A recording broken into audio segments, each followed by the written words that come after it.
Hello friends, സ്റ്റാർവേലിലേക്ക് എൻ്റെ എല്ലാ ഫ്രണ്ട്സിനും ഒരിക്കൽ കൂടി സ്വാഗതം. ഇന്ന് നമ്മൾ എന്താ ചെയ്യാൻ പോകണമെന്നുണ്ടെങ്കിൽ എല്ലാവർക്കും ഇഷ്ടമുള്ള ഫ്രൈഡ് റൈസ് ആണ് ഉണ്ടാക്കാൻ പോണത്. ഫ്രൈഡ് റൈസ് എന്ന് പറയുമ്പോൾ നമ്മളെന്നും ചോറ് കഴിക്കുമ്പോൾ അല്ലെങ്കിൽ നമ്മളെന്നും മറ്റു പലഹാരങ്ങളെല്ലാം കഴിക്കുമ്പോൾ ഒരു ദിവസം ഒരു ചേഞ്ച് ആഗ്രഹിക്കാത്തവരാരുണ്ടായിരിക്കുക? ആരും ഉണ്ടാവില്ല. അപ്പോൾ ഇന്ന് ഫ്രൈഡ് റൈസിനെ കുറിച്ചിട്ടാണ് നമ്മൾ പരിചയപ്പെടാൻ പോണത്. അപ്പോൾ നിങ്ങളെല്ലാവരും വീഡിയോ സ്കിപ്പ് ചെയ്യാതെ മുഴുവനായിട്ടും കാണാം കേട്ടോ. അപ്പോൾ മുഴുവനായിട്ട് കാണാൻ സാധിക്കാത്ത ചിലരങ്ങളൊക്കെ ഉണ്ടോ? ഫ്രൈഡ് റൈസ് അല്ല, അതൊക്കെ എനിക്കറിയാം. അങ്ങനെ പറയുന്ന കുറച്ച് പേരൊക്കെ ഇതിനുള്ളിലുണ്ടായിരിക്കും. അപ്പോൾ അവരോടൊരു കാര്യം ഞാൻ പറയാണ്, അവർ ഇത്ര ചെയ്യുമ്പോൾ നമ്മുടെ വീഡിയോ ഒന്ന് മുഴുവനായിട്ട് കണ്ട് എന്നെ ഒന്ന് സപ്പോർട്ട് ചെയ്ത് തരാം. അത് നിങ്ങളും കൂടി, ഞാനും നിങ്ങളും എല്ലാവരും കൂടെ ആകുമ്പോഴാണ് ഇതൊരു കൂട്ടായ്മയായിട്ട് അല്ലെങ്കിൽ ഇതൊരു സപ്പോർട്ടായിട്ട് ഒരു ഉറപ്പോട് കൂടി നമ്മുടെ വീഡിയോസ് മുന്നോട്ട് പോകാൻ പറ്റുള്ളൂ. അങ്ങനെ വരുമ്പോഴാണ് എനിക്ക് ഓരോ വീഡിയോസ് പുതിയതായിട്ട് ഇടാനായിട്ട് നല്ലൊരു സപ്പോർട്ട് ഉണ്ടാവുള്ളൂ. അപ്പോൾ നിങ്ങൾ എന്താ ചെയ്യേണ്ടത്? വീഡിയോസ് മൊത്തം കണ്ട് നമ്മളെ സപ്പോർട്ട് ചെയ്യാനെങ്കിലും അങ്ങനെ ചെയ്യാം. ഇനി ബിരിയാണി ഉണ്ടാക്കാൻ അല്ലെങ്കിൽ ഫ്രൈഡ് റൈസ് ഉണ്ടാക്കാൻ അറിയാത്തവരായിട്ടുള്ളവർ എന്താ ചെയ്യേണ്ടതെന്നുണ്ടെങ്കിൽ നമ്മുടെ വീഡിയോ കണ്ടിട്ട് നിങ്ങൾ വീട്ടിൽ ട്രൈ ചെയ്യാം. നമ്മളീ പുറത്ത് ഹോട്ടൽ കാര്യങ്ങളിൽ നിന്നൊക്കെ വാങ്ങിച്ച് കഴിക്കുന്നതിനേക്കാൾ എത്രയോ നല്ലതാണ് നമ്മൾ വീട്ടിൽ തന്നെ നമ്മുടെ ഫാമിലിക്ക് നമ്മൾ ഒരു ഫ്രൈഡ് റൈസ് വെച്ച് കൊടുക്കുമ്പോൾ സൂപ്പറായിരിക്കും അതൊക്കെ. അപ്പോൾ എന്താ ചെയ്യേണ്ടത്? നമ്മൾ സ്വന്തമായിട്ട് വീട്ടിൽ വെക്കാവുന്ന, എളുപ്പത്തിൽ ചെയ്യാവുന്ന, വീട്ടിൽ തന്നെ ഏറ്റവും ഈസി ആയിട്ട് ചെയ്യാവുന്ന ഒരു ഫ്രൈഡ് റൈസാണ് നമ്മൾ ഇന്ന് പരിചയപ്പെടാൻ പോണത്. അപ്പോൾ നിങ്ങൾ വീഡിയോ സ്കിപ്പ് ചെയ്യാതെ എല്ലാവരും മുഴുവനായിട്ടും കാണാം. നമ്മുടെ ചാനൽ ഇനിയും സബ്സ്ക്രൈബ് ചെയ്യാത്തവർ ആരെങ്കിലും ഉണ്ടെങ്കിൽ നമ്മുടെ ചാനൽ സബ്സ്ക്രൈബ് ചെയ്യുക. ഞാനിത് എന്താ പറയുക, എപ്പോഴും പറയാൻ കാരണം എന്താണെന്ന് വെച്ച് കഴിഞ്ഞാൽ, പുതുതായിട്ട് കാണുന്ന ആൾക്കാർ വീഡിയോസിൽ വരും. അതായത് പുതുതായിട്ട് വീഡിയോസ് കണ്ട് പുതുതായിട്ടുള്ള ആളുകളിൽ എത്തിക്കൊണ്ടിരിക്കുന്ന സമയങ്ങളിൽ അവർക്ക് സബ്സ്ക്രൈബ് ചെയ്യാൻ പറ്റിയിട്ടുണ്ടായിരിക്കില്ല. അങ്ങനെയുള്ളവർ ഒന്ന് സബ്സ്ക്രൈബ് ചെയ്യുക. അതേപോലെ തന്നെ നമ്മൾ മുന്നേ വീഡിയോസ് കണ്ടിട്ടും സബ്സ്ക്രൈബ് ചെയ്യാൻ മറന്നു പോയിട്ടുള്ളവരും ഉണ്ടായിരിക്കും. അവർ കൂടി ഒന്ന് സബ്സ്ക്രൈബ് ചെയ്യാം. അതുപോലെ നമ്മുടെ വീഡിയോ മുഴുവനായിട്ട് കാണുന്നതിനോടൊപ്പം ഇഷ്ടമായതിനെ ഒരു ലൈക്കും കൂടി തരാം. അപ്പോൾ ഓക്കെ, നമുക്ക് വീഡിയോയിലേക്ക് പോകാം. നമ്മുടെ ഫ്രൈഡ് റൈസിനായിട്ട് നമുക്ക് ആദ്യം തന്നെ വേണ്ടത് കുറച്ച് പച്ചക്കറികളുണ്ട്. അത് ഞാൻ പറയാണ്. ക്യാരറ്റ്, അതുപോലെ beans, capsicum, spring onion, celery. ഇത്രയും വെജിറ്റബിൾസ് ആണ് നമുക്ക് ഫ്രൈഡ് റൈസിന് അത്യാവശ്യമായിട്ട് വേണ്ടത്. ഇനി നമുക്ക് അരി എടുക്കണം. അരി എടുക്കുമ്പോൾ ശ്രദ്ധിക്കേണ്ട ഒരു കാര്യം, ഫ്രൈഡ് റൈസിന് നീളൻ അരിയാണ് വേണ്ടത്. നീളം കൂടിയ അരി വേണം. നമ്മളപ്പോൾ ഇവിടെ എടുക്കുന്നത് അലിബാബ റൈസാണ്. നമ്മൾ കഴിക്കാൻ എത്ര പേരുണ്ടോ അതനുസരിച്ച് അതിൻ്റെ അളവിൽ നമ്മൾ അരി എടുക്കുക. ഏകദേശം അളവ് പറയുകയാണെങ്കിൽ 1 കിലോ ഫ്രൈഡ് റൈസിൻ്റെ അരി നമ്മൾ വാങ്ങിക്കഴിഞ്ഞ് കഴിഞ്ഞാൽ 8 പേർക്കോളം സാധാരണ രീതിയിൽ അത് ഉപയോഗിക്കാൻ സാധിക്കും. 1 കിലോ 8 പേർക്ക് എന്ന നിലയിൽ നിങ്ങൾ വാങ്ങിക്കുക. നമ്മൾ ഈ ഫ്രൈഡ് റൈസിൻ്റെ റൈസ് ആയിക്കോട്ടെ അല്ലെങ്കിൽ ബിരിയാണി റൈസ് ആയിക്കോട്ടെ, നമ്മൾ സാധാരണ വീട്ടിൽ വെക്കുന്ന റൈസ് ആയിക്കോട്ടെ, നമ്മൾ ഏത് അരി വാങ്ങിക്കായാലും നമ്മൾ ആദ്യം തന്നെ നന്നായിട്ട് കഴുകിയെടുക്കും. അപ്പോൾ അതുപോലെ തന്നെ 2, 3, 4 തവണ നല്ല രീതിയിൽ അരി കഴുകിയെടുക്കുക.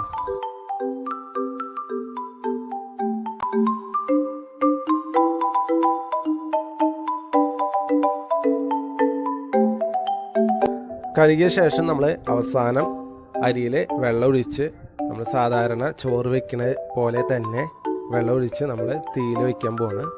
അതിനായിട്ട് നമ്മൾ ഗ്യാസ് കത്തിച്ച് അതിലേക്ക് ഇത് കയറ്റി വയ്ക്കുകയാണ്. ഇനി കുറച്ച് സൺഫ്ലവർ ഓയിൽ നമുക്ക് ആവശ്യമുണ്ട്. അപ്പോൾ ഞാനിവിടെ സൺറിച്ചിൻ്റെ സൺഫ്ലവർ ഓയിലാണ് യൂസ് ചെയ്യണേ. അത് കുറച്ച് നമ്മൾ ഒഴിച്ച വെള്ളത്തിലേക്ക് മിക്സ് ചെയ്ത് ഒഴിച്ചു കൊടുക്കുക. ഈ ഓയിൽ എന്തിനാ ഈ വെള്ളത്തിൽ ഒഴിക്കുന്നതെന്ന് ചോദിച്ചു കഴിഞ്ഞാൽ ഇത്രയേ ഉള്ളൂ. നമ്മുടെ അരി ഒട്ടി പിടിക്കാതിരിക്കാൻ വേണ്ടിയിട്ടാണ് ഓയിൽ ഒഴിച്ചു കൊടുക്കുന്നത്. ഇനി നന്നായി ഒന്ന് മിക്സ് ചെയ്തെടുക്കാം. അരിയും ഓയിൽ അങ്ങനെ ആവില്ല, ഓയിൽ എൻ്റെ മേലെ തന്നെ നിൽക്കും. എന്നാലും അതൊന്ന് അരിയിലൊന്ന് പിടിക്കുന്ന രീതിയിൽ നമുക്കൊന്ന് ചെറിയ രീതിയിൽ മിക്സ് ചെയ്തെടുക്കാം. ഇനി നമ്മൾ കുറച്ച് നേരം നമ്മളിത് മൂടി വയ്ക്കുക. അരി നന്നായിട്ട് വെന്ത് കിട്ടേണ്ടതിനായിട്ടാണ് നമ്മൾ മൂടി വയ്ക്കുക. ഈ ഗ്യാപ്പിൽ നമുക്ക് പച്ചക്കറികൾ അരിഞ്ഞെടുക്കാം.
ഓക്കെ, ഇപ്പോൾ നമ്മുടെ അരി തിളച്ചിരിക്കുന്നുണ്ട്. ഇനി ആവശ്യത്തിനായിട്ടുള്ള ഉപ്പ് ഇതിലോട്ട് ചേർത്ത് കൊടുക്കുക. എന്നിട്ട് നന്നായിട്ട് ഇതങ്ങോട്ട് മിക്സ് ചെയ്തെടുക്കുക.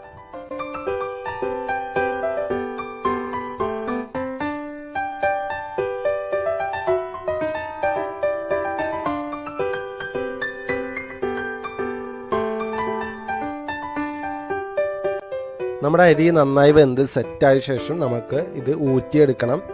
വെള്ളത്തിൽ നിന്ന് അരി ഊറ്റി നമ്മൾ മറ്റൊരു പാത്രത്തിലോട്ട് ഇട്ട് കൊടുക്കുകയാണ്.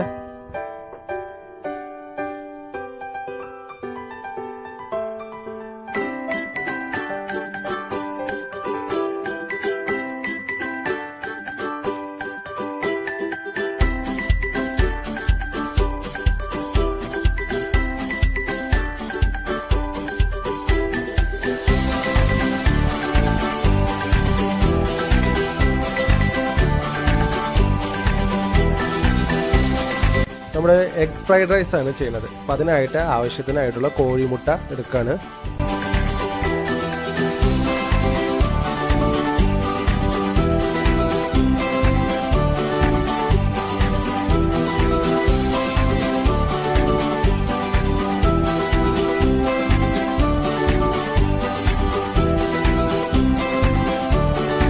നമുക്കിനി ഇതിലേക്ക് ആവശ്യമായിട്ടുള്ളത് നമ്മുടെ വൈറ്റ് പെപ്പർ പൗഡറാണ്. അപ്പോൾ ആവശ്യത്തിനുള്ള വെള്ള കുരുമുളക് പൊടി ഇതിൽ ചേർത്ത് കൊടുക്കുന്നതിനോടൊപ്പം തന്നെ ആവശ്യത്തിനുള്ള ഉപ്പ് കൂടെ ഇതിലിട്ട് കൊടുക്കാം. ഇനി കുരുമുളക് പൊടി ഇടുമ്പോൾ ഒരു കാര്യം ശ്രദ്ധിക്കുക, നമ്മുടെ വൈറ്റ് പെപ്പർ കുറച്ച് മുന്നിൽ നിന്നാലാണ് ഇതിൽ ടേസ്റ്റ്, പ്രത്യേക ഒരു ടേസ്റ്റാണ്. അപ്പോൾ എല്ലാവരും ശ്രദ്ധിക്കുക, വൈറ്റ് പെപ്പർ പൗഡർ കുറച്ച് കൂടുതലായിട്ട് ഇടാം. എന്നിട്ടിത് നന്നായിട്ട് അങ്ങോട്ട് മിക്സ് ചെയ്തെടുക്കുക. ഇനി കോഴിമുട്ട പൊരിച്ചെടുക്കേണ്ടതായിട്ടുണ്ട്. അപ്പോൾ നമ്മൾ ഗ്യാസ് കത്തിച്ച് കോഴിമുട്ട പൊരിച്ചെടുക്കാൻ പോവാണ്.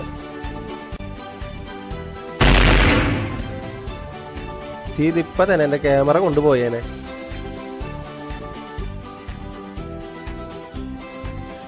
ഇനി നമ്മൾ ഇതിലേക്ക് ആവശ്യത്തിനായിട്ടുള്ള വെളിച്ചെണ്ണ ഒഴിച്ചു കൊടുക്കാണ്.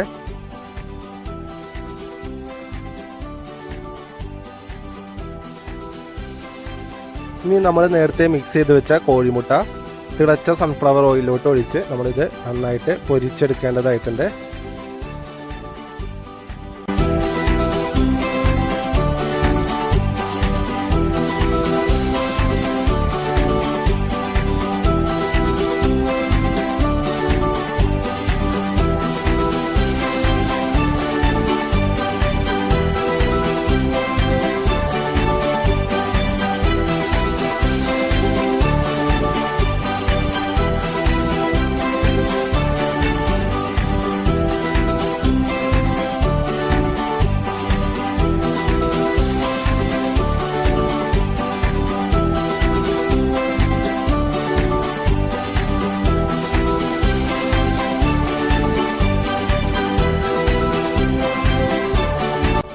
കോഴിമുട്ടയുടെ പരിപാടികളെല്ലാം കഴിഞ്ഞു.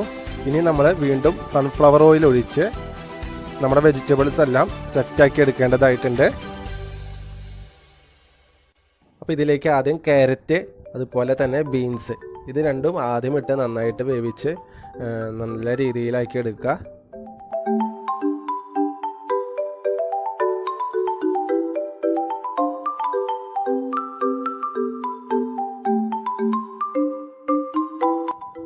അത്യാവശ്യം ഒരു വേവായ ശേഷം ഇതിലോട്ട് നമ്മൾ നേരത്തെ കട്ട് ചെയ്ത് വെച്ച ക്യാപ്സിക്കം ഇട്ട് കൊടുത്തിട്ട് നന്നായിട്ട് ഒന്നുകൂടെ മിക്സ് ചെയ്തെടുക്കുക.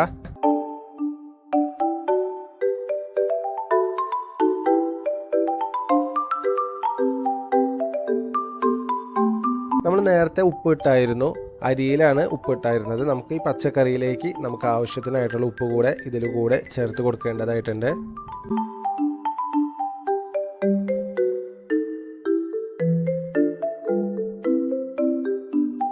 ഇനി ഇതിലോട്ട് നമ്മൾ നേരത്തെ കട്ട് ചെയ്ത് വെച്ച് നമ്മുടെ ഇലകൾ, അതായത് സ്പ്രിംഗ് ഓണിയൻ, സെല്ലറി, ഇത്രയും നമ്മൾ ഇതിലിട്ട് കൊടുക്കുക. ഇതെന്താ ഇങ്ങനെ പച്ചക്കറികളെല്ലാം വേറെ വേറെ ഇടണമെന്ന് നിങ്ങൾ ചിന്തിക്കുന്നുണ്ടായിരിക്കും. ഇതെല്ലാം ഒരുമിച്ച് ഇട്ടാൽ പോരെ എന്ന് ചിന്തിക്കുന്നവർക്കൊരു കാര്യം പറയാണ്. ഇതെന്താണ് വേറെ വേറെ ഇടുന്നത് എന്ന് ചോദിച്ചു കഴിഞ്ഞാൽ ഇത്രയേ ഉള്ളൂ. അതിൻ്റെ വേവ് എല്ലാത്തിനും പല രീതിയിലാണ്. നമ്മുടെ ഇലകളെല്ലാം നമ്മൾ ലാസ്റ്റ് ഇടാവൂ. കാരണം അത് ആദ്യമേ ഇട്ട് കഴിഞ്ഞാൽ ഈ അവസാന സമയങ്ങളാകുമ്പോഴേക്കും ഇത് കരിഞ്ഞു പോകും. നമ്മുടെ ഫ്രൈഡ് റൈസിൽ ഈ ഇലകളൊക്കെ നല്ല പച്ച കളറിൽ തന്നെ കുറച്ച് കിടക്കുമ്പോഴാണ് അതിൻ്റെ ഒരു വൃത്തിയുള്ളൂ. അങ്ങനെ വെജിറ്റബിൾസ് എല്ലാം സെറ്റായ ശേഷം നമ്മൾ നേരത്തെ വേവിച്ച് വെച്ച് നമ്മുടെ റൈസ്, നമ്മുടെ ഫ്രൈഡ് റൈസിൻ്റെ റൈസ് നമ്മൾ ഇതിലോട്ട് ചേർത്ത് കൊടുക്കുകയാണ്.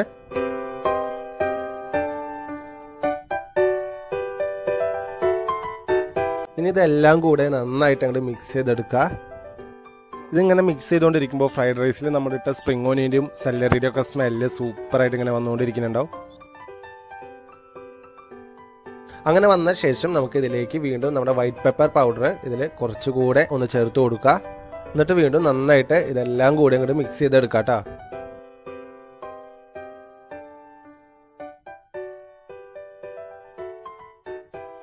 ഇനി ഇതിലോട്ട് നമ്മൾ നേരത്തെ പൊരിച്ച് വെച്ച നമ്മുടെ കോഴിമുട്ട ഇതിലോട്ട് ചേർത്ത് കൊടുക്കാണ്.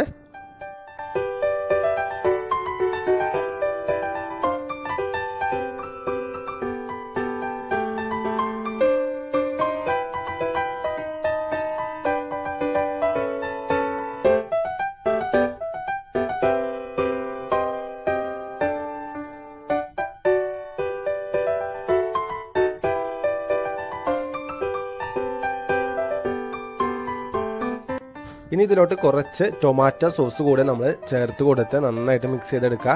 ടൊമാറ്റോ സോസ് ആവശ്യമുള്ളവർ മാത്രം ചേർത്താൽ മതി, ഒരു നിർബന്ധമില്ല. അതിൻ്റെ ടേസ്റ്റ് ഇഷ്ടപ്പെടുന്നവർ മാത്രം ഇത് ചെയ്താൽ മതി. ഇതിൽ നമ്മുടെ റൈസും വെജിറ്റബിൾസും കോഴിമുട്ടയും നമ്മുടെ സോസൊക്കെ ചേർത്ത് നമ്മൾ തയ്യാറാക്കി സെറ്റാക്കി വെച്ച് നന്നായിട്ട് മിക്സ് ചെയ്ത ശേഷം നമ്മളിങ്ങനെ വീഡിയോയിൽ കാണുന്ന രീതിയിൽ ഒന്ന് പ്രസ് ചെയ്ത് കൊടുക്കുക, നന്നായി ഒന്ന് അമർത്തി കൊടുക്കുക. ഇപ്പോൾ നമ്മുടെ ഫ്രൈഡ് റൈസിൻ്റെ പരിപാടികളെല്ലാം കഴിഞ്ഞു. നല്ല ഫ്രൈഡ് റൈസിൻ്റെ സൂപ്പർ സ്മെല്ലാണ് ഇപ്പോൾ ഇവിടെ. ഇത് അടിപൊളി ടേസ്റ്റി ഫ്രൈഡ് റൈസാണ്. നിങ്ങളെല്ലാവരും ഇത് ട്രൈ ചെയ്ത് നോക്കുക. വീട്ടിൽ ഏറ്റവും എളുപ്പത്തിൽ നമുക്ക് എല്ലാവർക്കും ഈസി ആയിട്ട് ചെയ്യാവുന്നൊരു നല്ലൊരു റെസിപ്പിയാണ്. നിങ്ങളെല്ലാവരും ഉറപ്പായിട്ടും ഇത് ട്രൈ ചെയ്യുമെന്ന് ഞാൻ വിശ്വസിക്കുന്നു. നിങ്ങൾക്ക് എല്ലാവർക്കും ഇത് ഇഷ്ടമാവും. വീഡിയോ ഇഷ്ടമായി കഴിഞ്ഞാൽ എല്ലാവരും എനിക്കൊരു ലൈക്ക് തരാൻ മറക്കല്ലേ. നമ്മുടെ ചാനൽ ഇനിയും സബ്സ്ക്രൈബ് ചെയ്യാത്തവരാരെങ്കിലും ഉണ്ടെങ്കിൽ നമ്മുടെ ചാനലൊന്ന് സബ്സ്ക്രൈബ് ചെയ്യുക. നിങ്ങളുടെ എല്ലാവരുടെയും തുടർന്നുള്ള എല്ലാ സഹകരണവും സ്നേഹവും ഉണ്ടാവുമെന്ന പ്രതീക്ഷയോടെ അടുത്ത വീഡിയോയിൽ നമുക്ക് വീണ്ടും കാണാം. ബൈ.